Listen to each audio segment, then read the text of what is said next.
Hello बच्चों, आप लोग देख रहे हैं ये क्लास 8 की आरटी शर्मा है मैथमेटिक्स। और बच्चों, आप लोगों को आज के युग में जितना कंपटीशन बढ़ गया है, आपको सिर्फ एनसीईआरटी पढ़ के कुछ भी हासिल नहीं होने वाला है। और साथ ही साथ में ये मैं नहीं कहूँगी वो नहीं पढ़ना है, लेकिन वो भी पढ़ना है, लेकिन साथ में आपको अलग से रेफरेंस बुक की ज़रूरत पड़ती ही है। तो ऐसे केस में आपको मैथमेटिक्स आरटी शर्मा से ज़रूर बनाना चाहिए।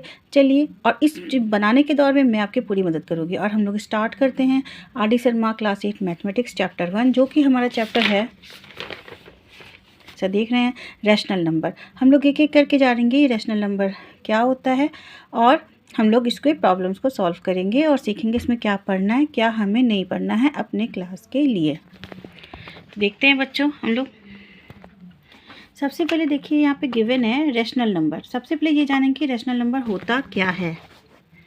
देखिए बच्चों, a number of the form p by q, or a number which can be expressed in the form of p by q where the p and q are the integers and q is not 0 is called the rational number।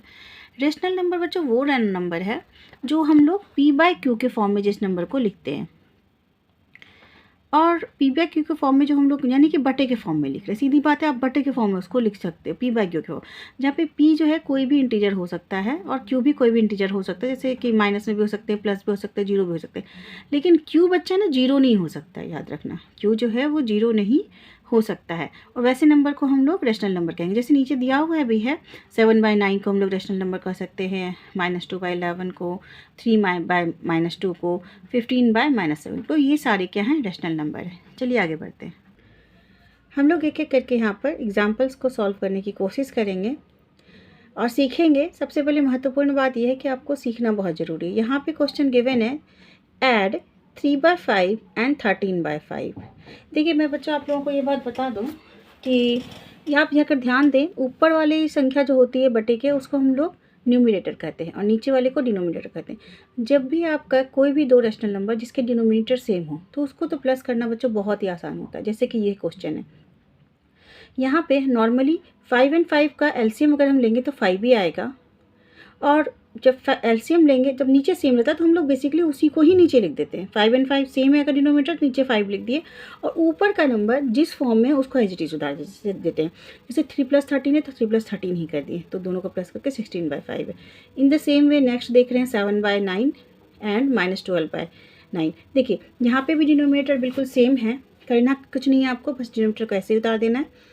और 7 plus, चूँकि plus के साथ में -12 है, और बेटा याद रखिएगा जो प्लस माइनस जब साथ में मल्टीप्लिकेशन में साथ में आता है, जबकि यहाँ पे कुछ भी नहीं है -12 के पास में के ब्रैकेट के बाहर, तो दोनों के बीच में असल में क्या हो रहा है, ये मल्टीप्लिकेशन हो रहा है, तो यहाँ पे प्लस और माइनस मल्टीप्लाई करके माइनस ही हो जाएंगे, यानी कि 7 - 12 हो जाएगा फाइनली। और जब हम लोग 7 - 12 करेंगे तो 5 आएगा। चूँकि बड़े नंबर पे माइनस का चिन्ह लगेगा, 12 पे जो 12 जो है उसमें माइनस का चिन्ह है, तो हम लोग आंसर में भी इसलिए माइनस ही देंगे। यानी काम हमने माइनस का किया और चिन्ह हमने क्या देखा कि बड़े नंबर पे कौन सा चिन्ह है, वही हमें आंसर में दे देना है। नेक्स्ट हम लोग देखेंगे, इस बार वो नंबर हैं जिनके डिनोमिनेटर बिल्कुल से अलग है। जैसे आप दिख रहे हैं यहाँ पे 5/12 है और 3/8 है, और हमें इसे क्या करना है, ऐड करना है।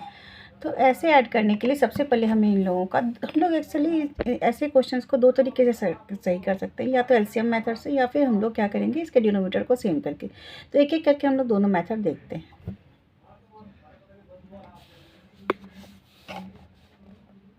सबसे पहले हमें क्या करना है, 12 और 8, यानी कि इसके डिनोमीटर से हम लोग ऊपर नीचे इसको मल्टीप्लाई करेंगे। जैसे 5/12 गिवन है,